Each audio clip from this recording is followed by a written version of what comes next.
We reject this sham result and flawed process based on the disputed figures. Are we wrong to conclude that you are a self loser?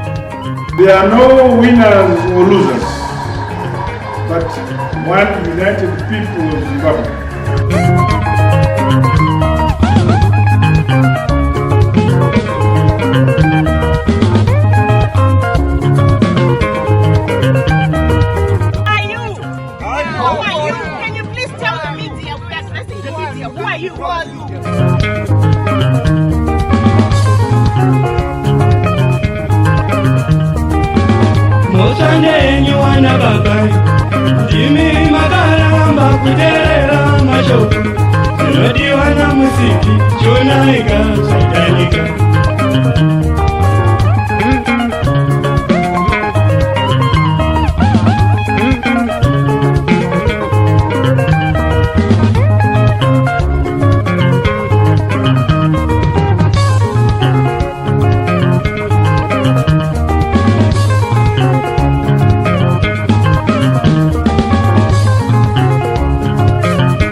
On 23 and 24 August, Zimbabwe had its general election.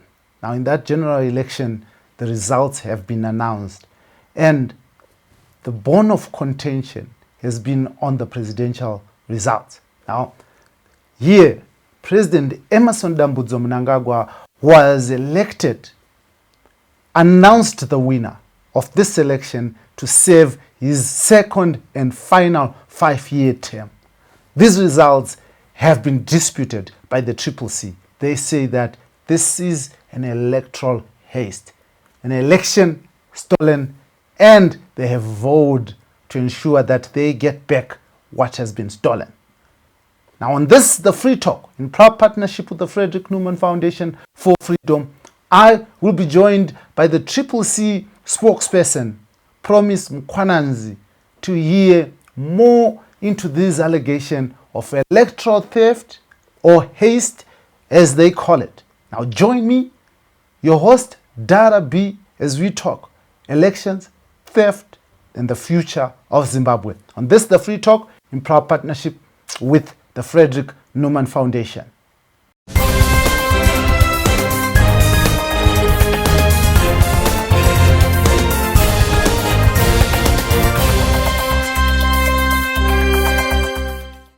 Now, welcome back to this, the Free Talk, in proud partnership with the Frederick Newman Foundation for Freedom.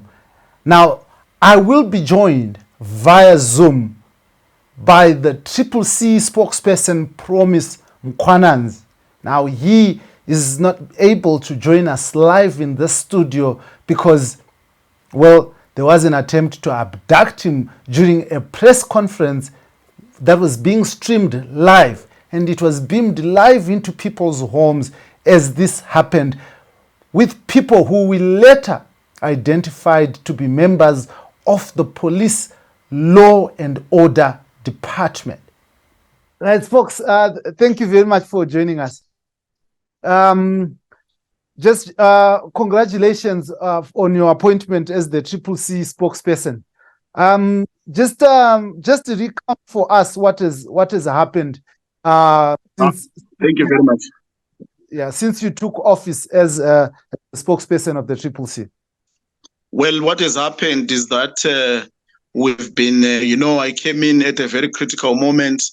I had to come hands on the deck to particularly to ensure that we protect and defend the victory of President Nelson Chamisa and the honorable MPs and councillors of our party that have been elected in the country. So we've been seized with that fight to reclaim the victory of President Chamisa from the electoral haste that we have seen being perpetrated by Mr. Mnangagwa and his FAS group.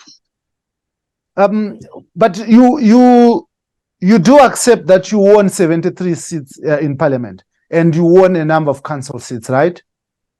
It is actually an underrepresentation of our victory, because we won those seats against the backdrop of a fundamentally flawed election, an election that was heavily tilted against us. But still, our numbers overwhelmed the regime, and that they were not able to outrig us in those areas.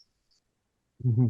Now you're talking of a flawed election. Your president, addressing a press conference on Sunday, said that he went into this process knowing that he was getting into a sewer pond. Now, is it not only reasonable for you then to accept the smell that comes with it? Well, if they were going to announce the correct results, would have accepted. But the results is that they announced last night or so are not the correct results, even of a rigged election. That is where our problem is. The results announced by Mr. Mnangagwa, Zek, and Faz are false. They are totally false.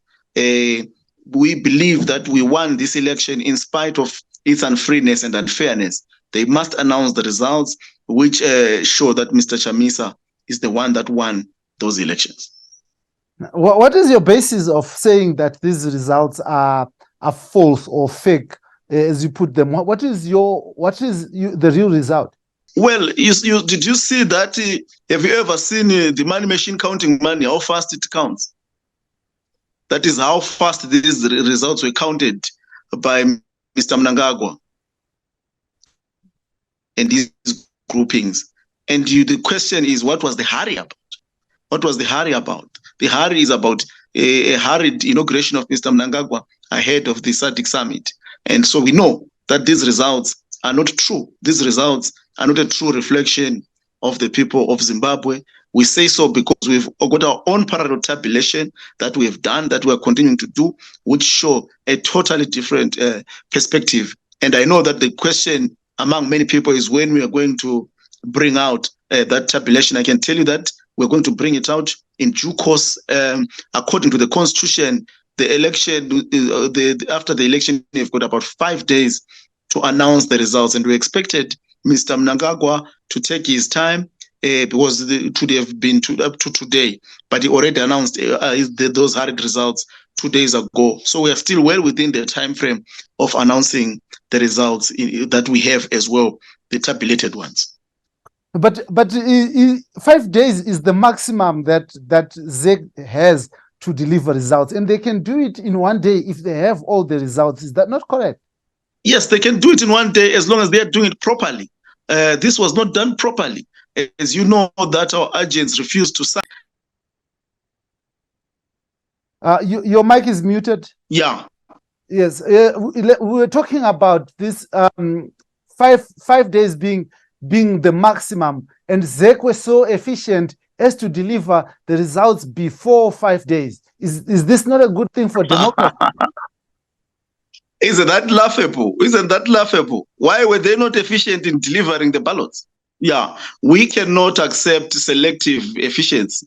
They had, I think the most critical part where that efficiency was required was on delivering proper ballot papers on time on the 23rd of August. They didn't do that. They delivered the ballot papers after 18 hours. Some of them had mixed up names. Some of them had shadowy pictures of our candidate, President Chamisa. But the counting was so efficient. Isn't that something to worry about?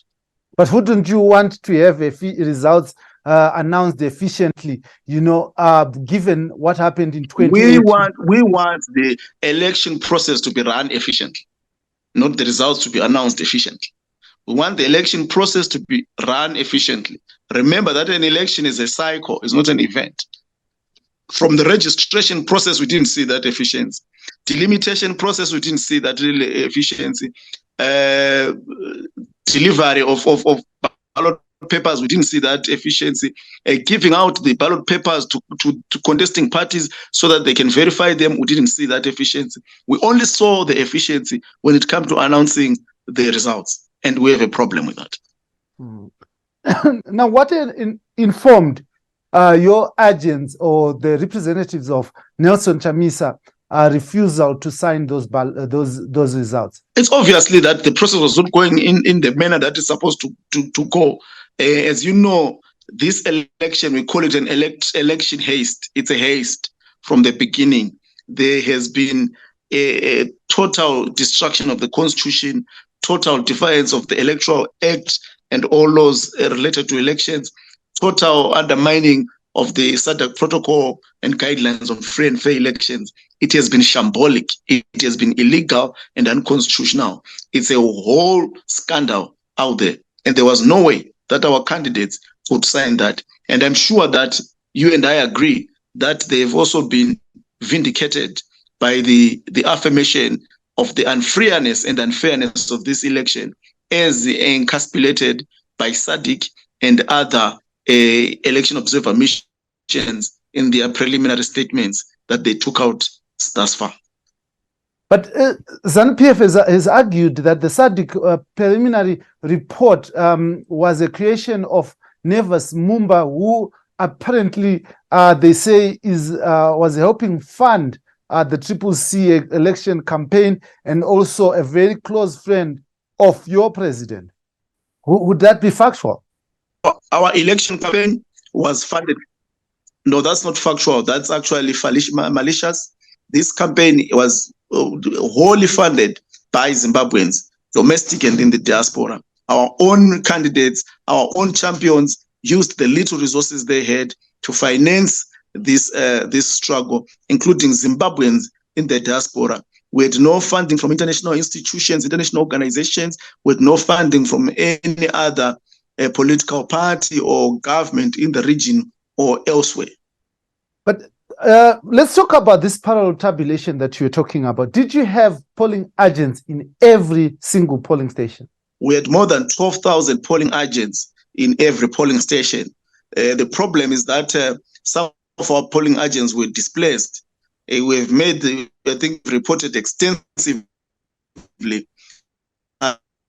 around the intimidation and victimization of our polling stations, including even our own candidates. Some of them had to run away from polling stations. If you go to Harare South there, our candidate, Maim Sonza, was abducted together with his agents, and they were thoroughly beaten up by ZANU-PF people. You go to Nyanga, you go to Mtasa, you go to Mzarabani, and many other areas where our agents were displaced from polling stations. They were abducted, and some of our V11s were stolen, and so on and so forth. But nonetheless, we have sufficient V11s to prove that President Chamisa won this election ahead of Mr. Mnangagwa.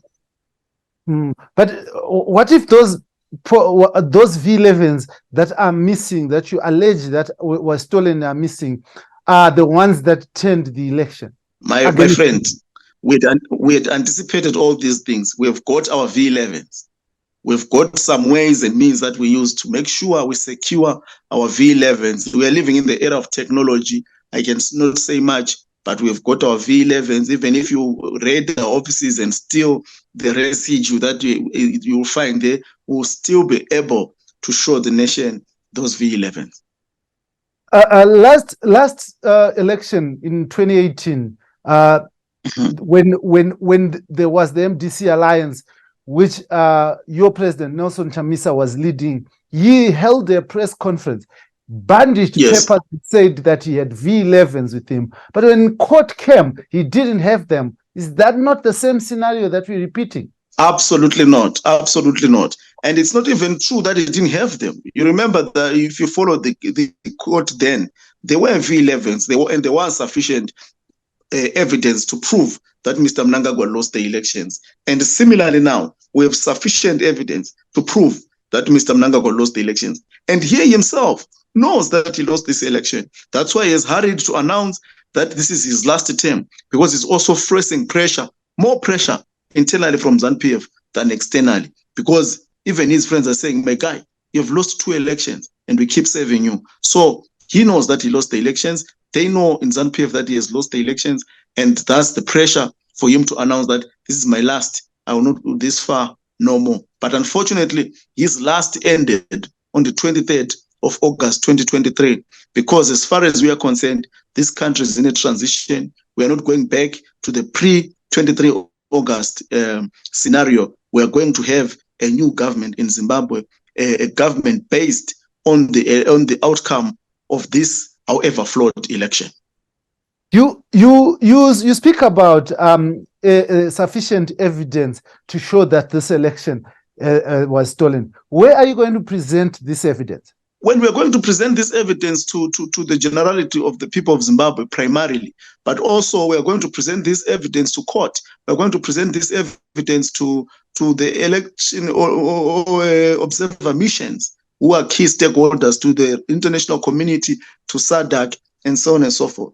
Because our communication strategy is based on the Zimbabwean people, the key stakeholders in the electoral process, in particular SADC and its member states, and other electoral observer missions, and the broader international community. You say you're presenting this court. In court? Should I take it to say that you're going to be challenging President Emmerson Dambudzo Mnangagwa's victory in the constitutional court of this country? The Mnangagwa's victory is going to be challenged at every available platform. Every available platform. We are going to explore the legal challenges. We are going, despite the fact that we know the compromised position of the judges, we are going to explore the diplomatic front, which is already fertile, as you saw from their statements that they issued, which are very, very, very amenable to a democratic, free and fair election. We are also going to present a political front in which we will say to the people of Zimbabwe, it is now up to you to do whatever is permissible in a democratic society to ensure that your vote finds expression as it should. You were once leader of a pressure group called #Tajamuka. And some people believe that your appointment as Triple C spokesperson is to bring militancy into the Triple C. Would that assertion be correct? No. That assertion is not correct. Leaders, the principal deploys and redeploys leaders as and when he sees fit. And we oblige by the deployments of the principal at any time, at any moment in time. But also, you know that some of our colleagues will be going to parliament. They're going to get more prominent responsibilities there. So it was important to get someone that can fully apply themselves to this role. But you are not bringing any militancy, because we saw on your first press conference just after the election, we saw you being harassed and there were some scuffles there. That was my second press conference, not the first. We're going to bring some firmness. We need some firmness, obviously, but that is not the primary objective. The primary objective is to communicate effectively and clearly to the people of Zimbabwe on our roadmap. We must show that we're in charge of the situation. We know what we are doing. We're in control. We've got the V11s, and we're charting a path to the change that the people of Zimbabwe so seek. The militancy comes from the theft by ZANU-PF. When somebody steals something for you, Mr. Mhlang, you become militant to repossess what rightfully belongs to you. So this militance cannot be attributable to one person, Promise Mkwananzi. It can only be attributable to the transgression being the theft of the presidential election, which has angered and dismayed the generality of the people of Zimbabwe, who know for sure that they voted for President Nelson Chamisa to be president of Zimbabwe, and they want to see that happening. So, just as on Monday, when I think it was on a Sunday, where ZANU-PF spokesperson Christopher Mchangwa addressed a press conference, he said that this government is willing to work with the Triple C, as long as there is mutual respect and people are ready to ensure that they develop this nation together. Is that something that your principal is amenable to? Well, President Chamisa has already pronounced that he wants to form a government for everyone. He is an all-inclusive leader. He wants to unite Zimbabwe. He wants to reconcile Zimbabwe. He wants to reconstruct Zimbabwe. That is the agenda of President Nelson Chamisa. And he says every Zimbabwean must have the opportunity to participate on the basis of his Zimbabwean needs, rather than on the basis of his political party affiliation or any other affiliation for that matter. What he is not going to tolerate is the theft that is occurred of the presidential and other parliamentary elections that have been stolen by ZANU-PF. We have no problem with working together with anybody on the preconditions that we have long stated. We cannot work with anybody as long as we still have political prisoners. We've got people in exile. We've got laws that are not aligned with the constitution. We've got groups like FAZ and Pollard. All those FAZ and Pollard are spooky, unconstitutional, and extra-legal organizations that must be dismantled before any conversation of working together can begin. But more paramount, before we start to work together, we need to agree on the actual election results. And if the results, the proper results are announced, then we can sit on the table knowing that Mr. Chamisa has won the elections, Mr. Mnangagwa has lost the elections, but he is a Zimbabwean. He can come on the table, we can negotiate. If he wants to exit the stage in a dignified manner, he wants a package, he wants some reassurances, that can be explored as long as he has accepted the results that Mr. Chamisa is the one that won the elections. Mm-hmm. Now you are talking about, you bring in the issue around Pollard and FAZ. Just yesterday, Douglas Monzora held his press conference and he told people that Zimbabwe can only move forward if there is dialogue. Do you buy into his thinking? Well, it's not about Mr. Monzora. It's about the people of Zimbabwe and creating a framework that makes this country go forward. We want, first and foremost, to resolve the electoral dispute. That is the first step. We've got to resolve the electoral dispute. We've got to say, let's look at the results together. Mr. Chamisa has won this result. How do we take it from there? Once that is established and finalized, we are ready to talk. We are ready to dialogue. Mr. Chamisa, the president, is ready to work with anybody, everybody, to forgive everybody. He is not a vindictive leader. He is a reconciliative leader. He is a unifier. That is what we want to see. He is a constructor. We want to reconstruct the infrastructure. We want to reconstruct the country. We want to reconstruct the institutions that had been corrupted, like the Zimbabwe Election Commission, as a good example, an immediate example, and many others, the police, and so on and so forth. We see what they're doing, arresting people and so on and so forth. Want to dissolve FAZ, want to dissolve Pollard, and create a real institutions that are within the confines of the law, that are formed and operated on the basis of the law, not on the basis of patronage, not on the basis of criminality, and not on the basis of corruption. In the past, you have lost dismally in these fronts that you talk about. You have lost in courts. You allege that the courts are captured. You have lost on the diplomatic front in SADC, where SADC has stood hand on shoulder with President Emmerson Mnangagwa's government and supported it to the extent of lobbying against sanctions, which is President Emmerson Mnangagwa's call, the African Union and the SADC. What makes you think you will succeed this time around? The lobbying against sanctions is a commonsensical thing. It's not something that is so profound. It's commonsensical that the sanctions must go. It's not a Mnangagwa position. It's a national position. We have also called for the removal of the sanctions. So there's nothing really spectacular to write home about there in terms of that. But I'm asking, you have lost in court, you have lost in terms of solidarity with SADC and AU. What makes you think that this time around you will win? We've already won in the against with the election observer missions. I think we are leading. We are winning. We have won the results. We have not lost at the court. We have not gone to the court. Neither have we said we are going or we are not going to the court. And we have not lost on the political front. I think you will know how ZANU-PF tried to destroy President Chamisa and his popularity, working with Monzora and others. Did they succeed?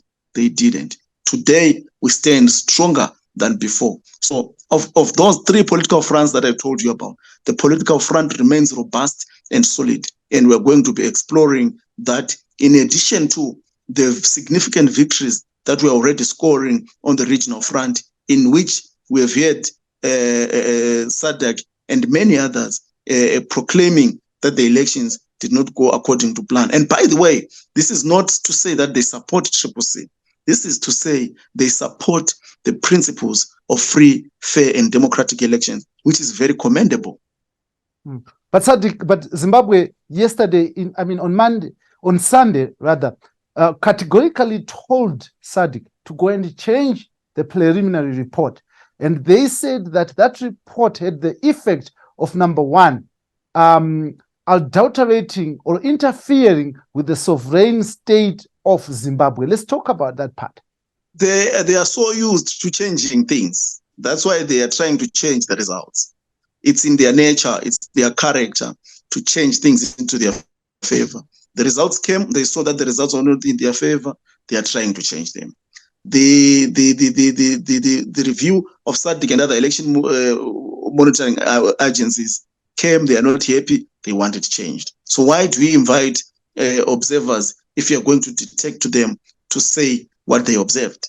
The whole purpose of inviting observers is so that they can observe objectively, make their analysis and make their conclusions without interference from the players. It's like you're playing football and the referee says it's a penalty and you go and tell the referee to change and say that it's not a penalty. You defeat the whole purpose of a referee. You then should play alone without a referee. And that's been the nature of ZANU-PF. And you saw for the first time, whenever somebody disagrees with them, it becomes an enemy. For the first time, we saw ZANU-PF lambasting SADC simply because SADC had a different view from what they expected or what they've expected or been accustomed to in the past years. What do you think is the way forward for Zimbabwe, Comrade Spokesperson? The way forward for Zimbabwe is very simple, Mr. Blessing. Number one, we must accept the actual results, which is that Mr. President Nelson Chamisa is the winner of this election, and the negotiations can begin on the basis of that position. Number two, we want peace in our country. We don't want upheavals. We don't want instability. We don't want coups. We don't want anybody usurping the powers of this country using unconstitutional means, including rigging and changing results to put yourself in power against the will of the people of Zimbabwe. All those things must be set aside. We want this election process to be concluded in a transparent manner and to ensure that the winner is allowed to take over the reins of leadership and charged with the duty to include every person, every player, every Zimbabwean, and form a government that will address once and for all the fundamental problems bedeviling our people in Zimbabwe. Just the day before, after elections, already the electricity has vanished. So they were only putting electricity because they wanted to be voted for. Barely 48 hours after elections, there is no more electricity. There is no more water. All those things are gone. We cannot continue as a country to do Mickey Mouse things like that. We want water. We want electricity to be a permanent phenomenon of the people of Zimbabwe as basic minimum rights that every Zimbabwean deserves to have. We want people to have the freedoms that they need to have in this country. We want to see more political parties coming up. We want to see the democratic spaces opened up. We want to see the economy working. We want to see the eradication of corruption. We want to see a unified, reconciled, and progressive Zimbabwe. But I just want to take you back a bit, Mr. Mkwananzi. In Beitbridge, during a rally in Beitbridge, your principal, you call him champion-in-chief of the Triple C, yes, Nelson Chamisa, yes, said that there is no room for President Emerson Mnangagwa or anyone to rig this election, and that you had put in place mechanisms that will stop the rigging of this election. But you have been rigged, haven't you? Well, I think we did not anticipate. We were talking about lawful things. Yeah, we were talking in the context of things that are within the law. But now the election, they've actually moved away from the law into criminality. And we are not a player in criminal activities. So we remain within the confines of the law. So Mr. President Chamisa never anticipated that ZANU-PF, Mr. Mnangagwa would take it that far to make a criminal act to try and deny Zimbabweans their right to choose a leader of their choice. FAZ, as a good example, is an unlawful entity. Huh? But FAZ has been there. But FAZ has been there for the longest. Even by the time your principal was making these statements, FAZ was in operation. So you can't tell me you didn't expect them. But it is there on the basis of what law? Especially in respect of the elections. If it is there as a non-governmental organization or an association or a trust, it's something else. But when it plays a fundamental role in the elections, there has to be a legal basis for that. And there is none. This organization should be nowhere near elections. You know that Mr. Mnangagwa has used this organization even internally within ZANU-PF to try and, subdue his internal. Yeah, I think we had lost you there. You were saying that FAZ has been abused?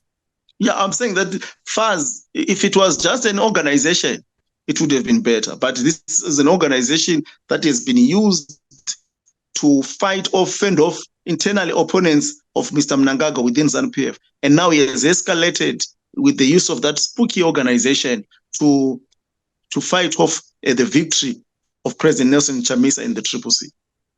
Yeah, but you're not answering my question. My question, Mr. Mkwananzi, is that you knew about FAZ before you went to elections. And especially when your leader was making these statements in Beitbridge, you knew about FAZ. And having worked and having been in the trenches since 1999, Mr. Mkwananzi, I'm sure that Nelson Chamisa has enough experience with ZANU-PF and elections to know how far deep they can go to retain power. So you can't honestly sit there, Mr. Mkwananzi, and tell the thousands and millions of Zimbabweans who are watching us right now, to tell them that you did not expect this level of fraud, as you call it. It's a haste. It's a haste. You will remember that we've been under Mugabe and Tsvangirai. We experienced a lot of it, but never before they've gone to that Mr. Mnangagwa is going to try and retain power against the will of the people of Zimbabwe. Nobody expected this. It's unexpected. It's unimaginable. And when we are speaking, we thought that this would be within, within reasonable limits, in particular within the law. But the rigging took a totally extrajudicial, extra-legal turn where it was outright criminality.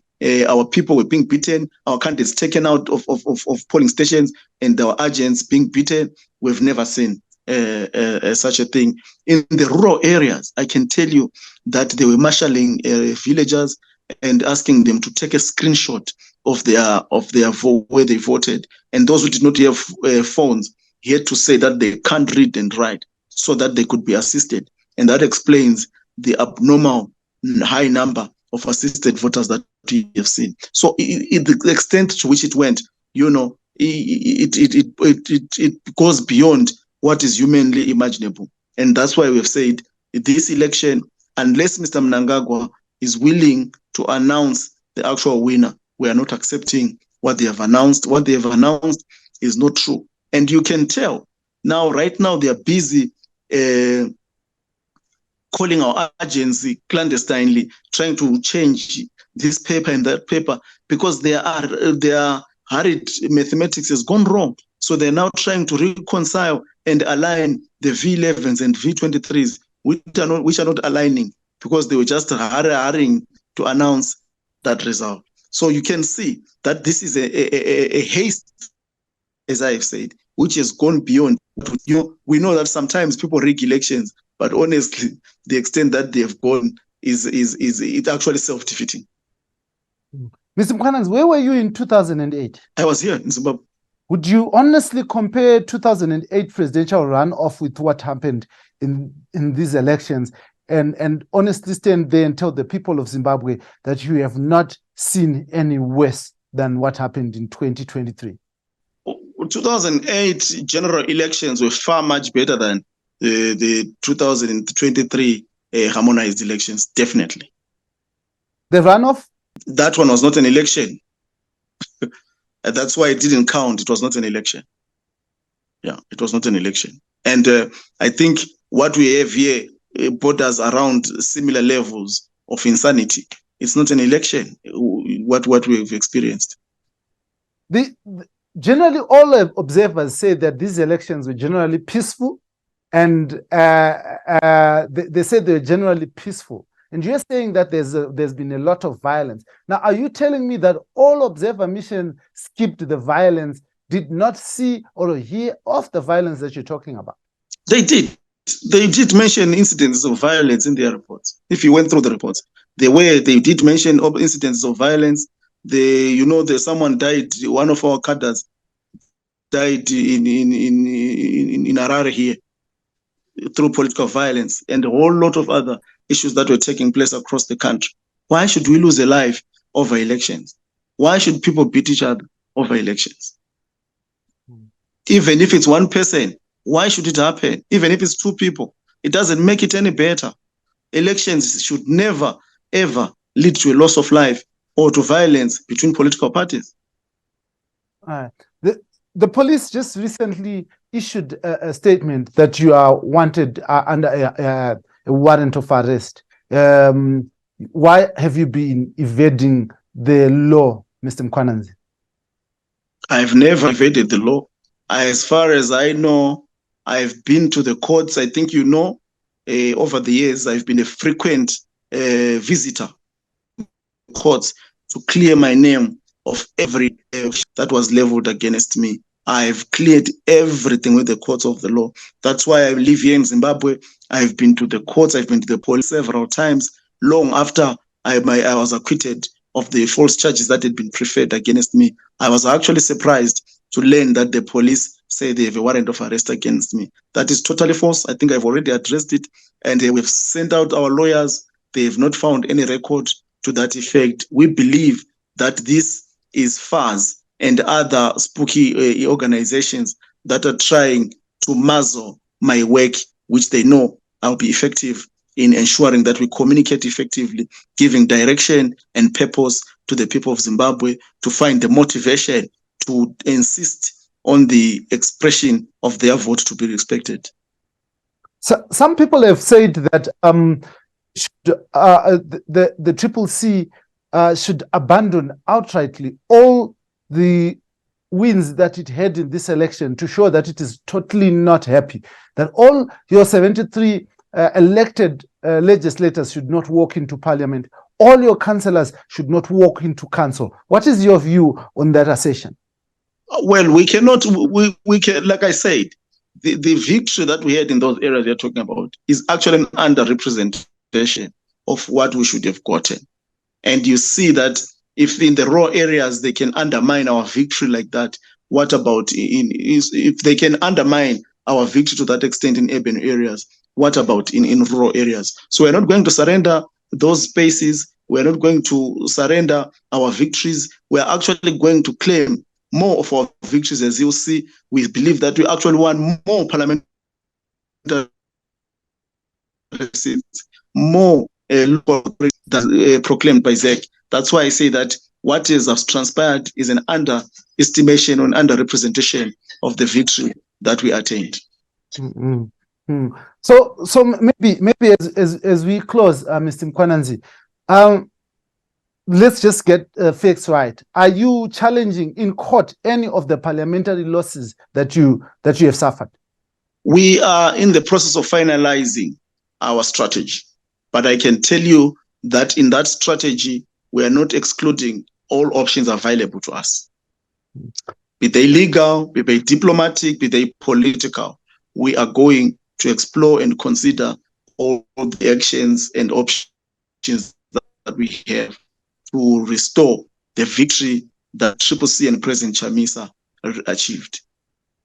Is your principal going to go to the Constitutional Court to challenge President Emmerson Mnangagwa's victory?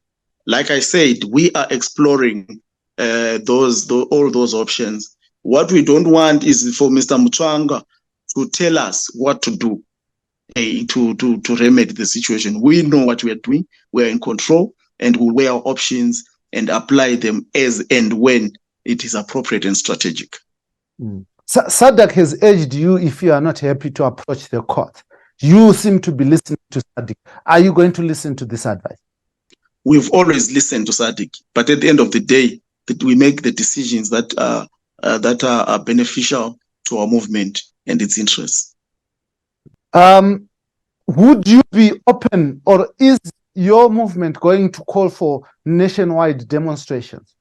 We have already called for the people of Zimbabwe to ensure that their victory, their choices find expression in Zimbabwe. We have not called for protests. It is up to the people to do what is democratically permissible to ensure that their election finds expression. We are saying this far no more. We can no longer have stolen elections in Zimbabwe and let people get away with it. We just put it under the carpet. We wait for the next 5 years. We do the same. President Chamisa has already said we are drawing the line on the sand. That is not going to happen. This is the last election that will ever be rigged. And as I said at the opening of this conversation, we are not going back to the pre-3 August scenario. There will be change in this country based on the victory that Mr. President Chamisa and the Triple C achieved in this election, despite the fact that this election was far from being free and fair. But what is you said that in 2018 that there's going to be change before 5 years. We went past 5 years. Now this is 2013. Aren't you just riding on the same path that you have ridden before and expecting to get a different result? You know what? Sometimes when you do something over and over again, you can actually get a different result. You know, if you try and try again, you might actually get a different result. I'm not saying that we're doing what we did. And unfortunately, I cannot, disclose the entire strategy in public, because then I alert as well the enemy and give him time to respond to this. We are in total control of our strategy, of its terms and timelines, and we are going to follow that. We're not going to be diverted or pressured to preempt what we have in store or to disclose to the public things that are of strategic nature. We continue. What we can tell you and we believe is sufficient is to say that we have got a multi-pronged strategy, and that will ensure that Mr. Mnangagwa does not get away with this theft. There are some people who would stand up and say, we told you so. You should have boycotted this election. Do you think, with hindsight, do you think a boycott would have been helpful? No, a boycott is not helpful at all. The fact that we are speaking today about this election and looking at the scenarios that we are looking at is because we had an election, and it was able to expose Mr. Mnangagwa. All the highest that we are seeing, it's because there was an election. And because Mr. Mnangagwa lost this election and he was desperate, he has made a lot of mistakes, which are now in the full public glare for all to see. So we've exposed him using this election. And it is that exposure which is going to chart the path in which finally the elections and the will of the people will find expression in Zimbabwe. Amazing. Mr. Mkhwananzi, before I let you go, I just want you from your heart to address the people of Zimbabwe, maybe on issues that I didn't touch as I was talking to you. Well, I think the most important thing, like I said, is that we believe that President Nelson Chamisa won this election, and we are putting together every evidence to the people of Zimbabwe, who are our primary of concern to us and to SADC and even to the courts and to everybody that cares to listen. And we want Zimbabwe to transform. It is the only country in the region that has never realized change. It is the only country in the region where the founding political party has refused to reform, has refused to be inclusive, has refused to evolve.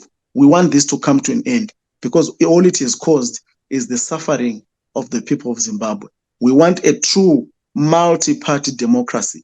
I saw one of the guys saying, we want a one-party state. This day and age, you have somebody opening their mouth, clamoring for one-party state. It just shows you the skewed attitude of the people in ZANU-PF. We are saying to them, it is inevitable that Zimbabwe will be democratic. It is inevitable that change will come. The sooner you accept that, the better for all of us, in particular for the better for the people of Zimbabwe. So yes, I want to assure Zimbabweans that we are solid. We have got a plan. We have got the evidence. We are in control. We are in charge of our plan. And we are going to be unfolding it so that everyone can see. And this will not end like this. There will be change in Zimbabwe. Nobody is going to sit on the throne of power based on stolen results. Thank you very much for joining me, Mr. Mkwananzi, and wish you the best of luck in all that you're doing. Thank you so much, my brother. God bless you. Now, for years, Zimbabwe has never, ever had an election whose results have been uncontested. Every time, there has been crying over rigging. In fact, there is a court case which involves the late Robert Gabriel Mugabe and the late Morgan Tsvangirai, the former Prime Minister of Zimbabwe, where he challenged the electoral results. Up to this day, the courts have not pronounced themselves on that electoral judgment. In 2018, Nelson Chamisa approached the Constitutional Court, contested the result, and called President Emmerson Mnangagwa an illegitimate president.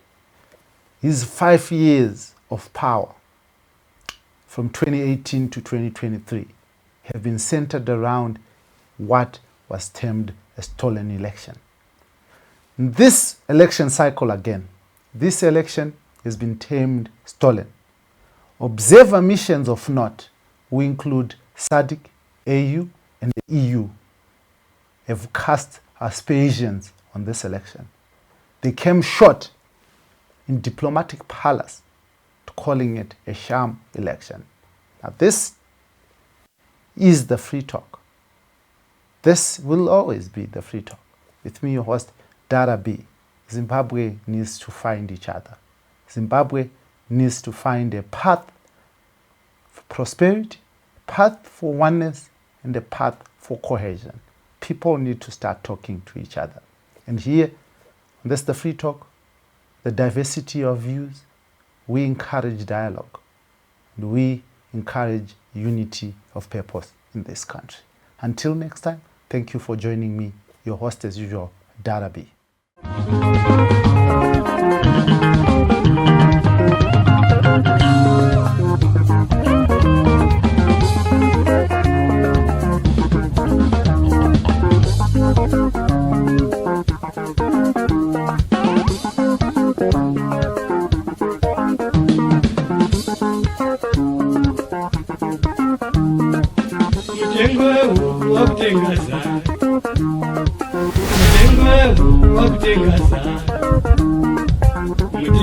Mutengo